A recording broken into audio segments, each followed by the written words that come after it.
नमस्कार. निसर्गयात्री या आमच्या चॅनेलमध्ये आपल्या सर्वांचं सहर्ष स्वागत. आज शेतात फिरताना एक कोल्हा दिसला.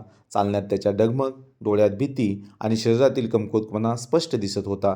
त्याला पाहता क्षणी मन अस्वस्थ झालं. हा जीव काहीतरी मदतीची याचना करत आहे असंच वाटलं. जवळ जाण्याचा प्रयत्न केला, पण वेदना आणि भीतीने तो अंगावर हल्ला करण्याचा पावित्र्यात होता. तेव्हाच कळलं, हा केवळ अशक्त नाही, तर त्रस्त देखील आहे. वेळ न दवडता वन विभागाशी संपर्क साधला.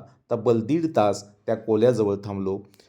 तो वेदनेने तडफडत होता आणि मी मात्र असहाय्यपणे फक्त पाहत होतो. मदत जवळ असूनही हात बांधल्यासारखी अवस्था होती. अखेर वन विभागाची रेस्क्यू टीम आली. जाळीच्या माध्यमातून त्याला पकडून उपचारासाठी नेण्यात आलं.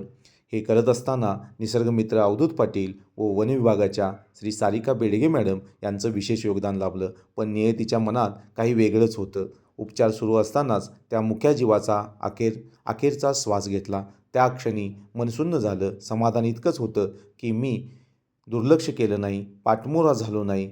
एका जीवासाठी शक्य ते सर्व प्रयत्न मी केले, पण तरीही त्याचा जीव वाचवू शकलो नाही. ही खंत मात्र माझ्या मनात खोलवर रुतून बसली. कधी मदत करूनही अपयश येतं, तरीही त्या प्रयत्नाला अर्थ असतो, कारण माणुसकी अजून जिवंत असल्याचा तो पुरावा आहे.